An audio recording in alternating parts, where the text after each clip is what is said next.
నమస్తే, welcome to our channel. NTR అభిమాని శ్యామ్ మృతి పట్ల ఆల్మోస్ట్ రకరకాల అనుమానాలు వ్యక్తమవుతున్నాయి. దీని గురించి మాట్లాడుకుందాం. మనతో పాటు సీనియర్ జర్నలిస్ట్ శ్రవణ్ కుమార్ గారు ఉన్నారు. నమస్తే సార్. నమస్తే అండి.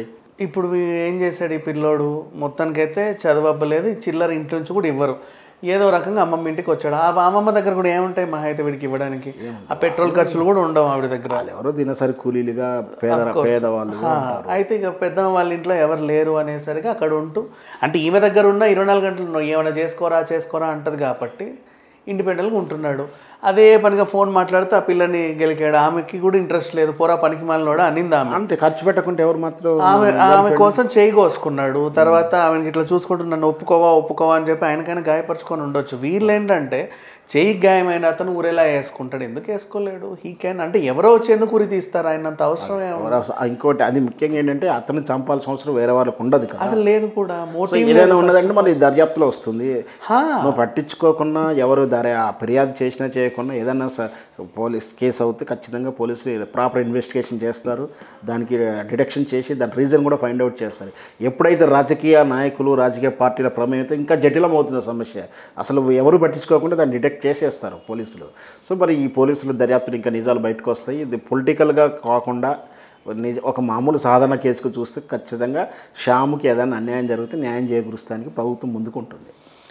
కానీ ఇక్కడ ఒక ఆత్మహత్య కేసు సార్, 500 ఆత్మహత్యలు, 5000 ఆత్మహత్య కేసులో ఇది ఒకటి. అంతే. చాలా సింపుల్. ఆయన కూడా ఆయన నోటితోనే చెప్పుకున్నాడు, అమ్మ నాకు చదువు అవ్వట్లేదు, నాకు ఒళ్ళొంగట్లేదు, నా వల్ల కాదు, అంతా కూడా ప్రొఫైల్ చూస్తే స్పష్టంగా అన్ని చెప్తున్నారు, నా వల్ల అవ్వట్లేదు. పైగా జీవితంలో అన్ని ఫెయిల్యూర్స్ అయ్యి తనకి. వాళ్ళ లవరు హ్యాండ్, ఇటు పేరెంట్స్కి బాగాలేదు, చేతిలో చిల్లర లేవు, ఒంటరిగా బతకడానికి స్కోప్ లేదు. బతకాలంటే ఆ ఊర్లో ఎవడు పనిస్తాడు? ఏదైనా సిటీకి వెళ్ళాలన్నా తల్లిదండ్రులు ఒప్పుకోడు. ఆయనకు మిగిలింది ఏమైనా ఒకటే ఆ సెల్ఫీ ఫోటో క్రేజీ కానీ ఆ కీర్తి కానీ మిగిలింది. అంతొకటే మిగిలింది. ఇప్పుడు నేను సిటీకి వెళ్ళి జాబ్ చేస్తాను, హాస్టల్లో ఉంటాను, ఫీజు ఇవ్వండి అంటే వీళ్ళు డాడీ ఇవ్వడు. ఎందుకంటే అమ్మో ఇక్కడ ఉంటేనే వీడు ఇట్లున్నాడు, ఇక సిటీకి పోతే ఏం నాశనం అవుతాడు అని. ఈ సాధారణంగా ఈ ఆడియో ఫంక్షన్లో టీజర్ జరుగుతున్నప్పుడు ఈ బౌన్సర్లు దాటుకొని స్టేజ్ దాటుకొని ఆడియన్స్ అభిమానులు స్టేజ్ ఎక్కడానికి ప్రయత్నం చేయడం, ఇది కూడా ఒక ట్రెండ్ కూడా అయింది. ఆ మధ్యకాలంలో సినిమా వాళ్ళు బలవంతంగా కొన్ని అంటే టెంప్టేషన్గా చేయించారు, ఒక ట్రైలర్ చేశారు, అభిమానులు ఉరికొస్తుంటే ఆపురా అనడం, ఇదంతా కూడా ఫ్యాషన్ అయిపోయింది.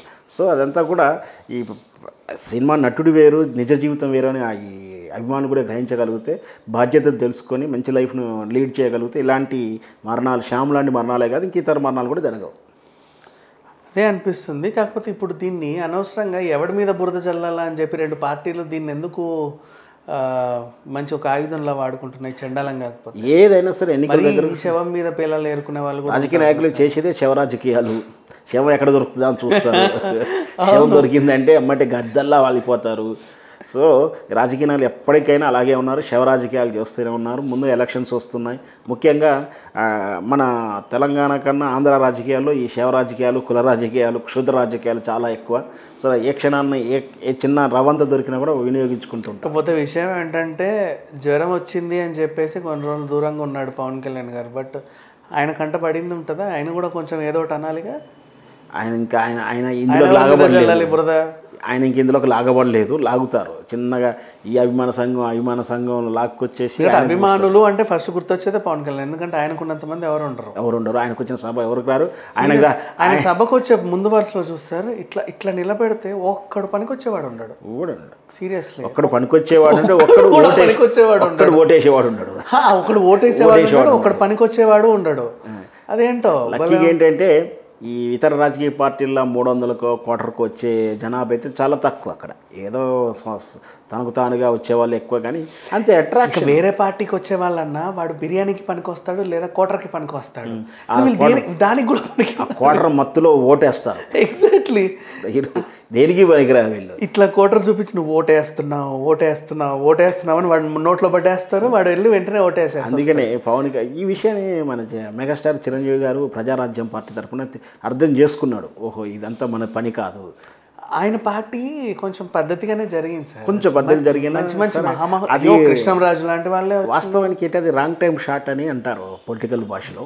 పర్లేదు, రాంగ్ టైంలో పడింది, లేట్గా వచ్చాడు. షార్ట్ పీరియడ్ అయినా పార్టీకి ఒక కన్స్ట్రక్షన్ ఏర్పడింది, సభ్యులు ఏర్పడ్డారు, చెప్పుకోవడానికి ఒక్కొక్క నియోజకవర్గంలో ఒక అరే ఈయన అని ఉన్నారు, అవన్నీ ఉన్నాయి. అది క్రమేపీ కొలాప్స్ అయి ఉంటే బాగుండే, కానీ అది కొంచెం కాపు మీద ఉన్నప్పుడే దాన్ని మెర్జి చేయడం అనేది కొంచెం రాజకీయ నాయకులుగా అంటే గ్రామీణ స్థాయిలో జిల్లా స్థాయిలో ఖర్చులు పెట్టుకొని ఎన్నికల కోసం ఖర్చులు పెట్టుకొని టికెట్ కోసం ఆశించిన వాళ్ళు ఇక్కడ చిల్లర లేవుగా, దాంతో ఇబ్బంది పడ్డారు, బాధపడ్డారు. కొంచెం అదైతే మిగిలి ఉంది. కాకపోతే చిరంజీవి గారు చాలా హుందాగా ఎంత స్పీడ్గా వచ్చాడో అంత స్పీడ్గా వెనక్కి వెళ్ళిపోయి ప్రశాంత మైండ్ ఫ్రెష్ చేసుకొని రాజకీయాల దూరంగా ఉండి ఏ రోజు మళ్ళీ అంతే స్పీడ్గా ఇప్పుడు సినిమాలు చేసుకుంటే అదంతా చెరిపేసుకున్నాడు. మంచిగా బ్రెయిన్లో కూడా మొత్తం తీసేసుకున్నాడు. అసలు ఎవరికి తెలియదు కూడా, ప్రజారాజ్యం పెట్టారా నిజంగా అంటే ఎట్లా దాసరి గారు ఉదయం పత్రికలా అయిపోయింది. పాపం ఉదయం కూడా చాలా మంచిదండి. పీరియడ్లో సంచలనం సృష్టించిన తర్వాత అలా వెళ్ళిపోయింది. ఇప్పుడు నిజంగా మీరు మంచి పోలిక చెప్పారు. ఉదయం జర్నలిజంలో ఎంత విలువ. ఈనాడు పోటీ సార్ ఒకప్పుడు, అది అక్కడ కూడా మా ఉద్దండులు వచ్చారండి. దానికి అదృచికంగా ఎందుకు జరిగింది, మా సీనియర్ జర్నలిస్టులు పనిచేశారు, ఎట్లా ఫెయిల్ అయింది. ఇంకోటి ఏంటంటే అక్కడ ఈ వర్గపోరు ఎప్పుడైతే దాసరి గారు చెన్నైలో ఉండి దాన్ని అక్కడి నుంచి ఎవరికైతే రిప్రజెంటివ్గా ఉపజెప్పాడో వీళ్ళ వర్గపోరులు, కింది స్థాయిలో వాళ్ళ నాన్ కోఆపరేషను, రకరకాల కారణంతో ఆర్థికంగా కొంచెం లొసగులు రావడాలు, ఇంకా ఆటోమేటిక్గా ఒక ఎదుగుతుందంటే ఆల్రెడీ బలంగా ఉన్నటువంటి వ్యవస్థలు దాని మీద ప్రభావం చూపడం, వెరసి ఉదయం ఒక ఫెయిల్యూర్గా మిగిలిపోయింది. సో ప్రజాస్వామ్య పార్టీ కూడా అలాగే అయిపోయింది పాపం. ఇంకా ఓవరాల్గా చూసుకుంటే ఇప్పుడు ఎన్టీఆర్ అభిమాని అతను దర్యాప్తు చేయండి నాకు అనుమానాస్పదంగా ఉందని చెప్పి ఎన్టీఆర్ గారే ట్వీట్ చేయడం, ఈయన ట్వీట్ చేశాడు కదా అని చెప్పి మిగతా అభిమానులు మొత్తం ఇంకా చేతులు గుండీలు చొక్కాలు చింపేసుకొని అసలు ఇది జరగాలి ఏం జరిగినా తెలిసిపోయింది అది ఆత్మహత్య అని. ఎందుకు ఇంకా నూరి దాన్ని ఎవరి అకౌంట్లో వేద్దామా అని. అంటే ఎన్టీ రామారావు గారు కూడా సరైన సమాచారం అంది ఉండకపోవచ్చు. ఇలా సస్పెక్టెడ్గా ఉందంటే అయ్యో నా అభిమాని కదా అని ట్వీట్ చేసి ఉండొచ్చు. కానీ నిజంగా దీంట్లో కనుక రాజకీయ కోణం ఎంటర్ అవుతుందంటే ఆయన ఏమాత్రం ట్వీట్ చేయకపోయేవాడు. అది ఒక అభిమాన సంఘం అభిమానిగా రిప్రజెంట్గా అయ్యో ఒక అభిమాని చచ్చిపోతే కనీసం హీరో స్పందించడా అని అంటారేమో తత్వంలో ఆయన స్పందించి. ఈ ఆత్మహత్య చేసుకునే వాళ్ళు కూడా నిజంగా నాకు బలహీనులు అనేది పక్కన పెట్టేస్తే ఇంకొకరిని ఇబ్బంది పెట్టే లొకేషన్స్ చూస్ చేసుకుంటారు. ఇప్పుడు ఈ పెద్ద మిల్లు సీజ్ చేస్తారు, ఇది అనుమానాస్పదం అన్న క్వశ్చన్ మార్క్కి కొన్ని రోజులు వాళ్ళ ఇల్లు పోలీస్ కంట్రోల్లో ఉండాలి. మొన్న చైతన్య మాస్టర్ కూడా లాడ్జ్ లో చేసుకున్న పాపానికి ఆ లాడ్జ్ కూడా కొన్ని రోజులు మొత్తం ఇప్పుడు ఎవరు దిగట్లా. అందులో పెద్ద మిల్లు అంటే లాడ్జ్ అనేసరికి దానికి లీగల్ పర్మిషన్స్ ఉన్నాయా, అసలు దానికి నో అబ్జెక్షన్స్, జిఎస్టీలు అవన్నీ కూడా ఆటోమేటిక్గా లొసగులన్నీ బయటకు వస్తే వాటికి సమాధానం చెప్పాలి. మీరు ఎందుకు రానిచ్చారండి అంటే ఇంట్లో లేకపోతే ఎవరికి పడితే తాళాలు ఇచ్చారు. జనరల్గా ప్రొసీజర్స్ ఉండవు. అంటే లాడ్జ్కి అయినా ఇంటికి అయినా ఆడ ఎంట్రీకి ఎగ్జిట్స్కు టైం ప్రకారం రాసుకోవడాలు కానీ సో ఎవ్రీథింగ్ ఫెసిలిటీస్ కూడా అవన్నీ లొసగులు చూపించేసి ఆ లాడ్జ్ని చాలా ఇబ్బంది పెట్టాల్సిన అవసరం కూడా వస్తుంది. వాళ్ళ పోలీసులు కూడా పెడతారు. పోనీ ఏదన్నా బిజినెస్ చేసినా లేకపోతే నాకు ప్రత్యర్థులు ఉండే ఛాన్సులు ఉంటాయి, ఇంకేమన్నా చేసినా ఈయనకి కొంచెం విలన్స్ ఉండే ఛాన్సులు ఉంటాయి, ఎవరన్నా ఏదైనా ఆఫీస్లో ఉన్న కుట్రపూర్వితంగా ఏదైనా చంపొచ్చు అని ఏమన్నా ఉంటాయి. ఇక్కడ ఏమీ లేదు. ఒక అబ్బాయికి తల లేదు తోకలేని ఒక అబ్బాయి అనవసర విషయాన్ని దాన్ని రాజకీయ రంగులో పులిపి ఆ సమస్యను జటిలం చేస్తున్నారు. వాస్తవానికి ఏంటంటే మీరు అన్నట్టు ఆ వివేకానంద హత్య కేసులో దీన్ని ఎపిసోడ్గా రన్ చేసుకోవాలని అనుకుంటున్నారేమో. సో దీన్ని రాజకీయ నాయకులు ఎంత దూరంగా ఉంటే ఆ కేసుకు లేదా చనిపోయిన శ్యాముకు ఆత్మశాంతి ఇస్తుంది. దాన్ని రాజకీయంగా వాడుకొని పెంట చేసేసి దాన్ని మళ్ళీ హీరోల మధ్య యుద్ధానికి రాజకీయ నాయకుల మధ్య యుద్ధానికి దారితీసే పరిస్థితులు తీసుకొస్తున్నారు. Anyway thank you sir, thank you so much.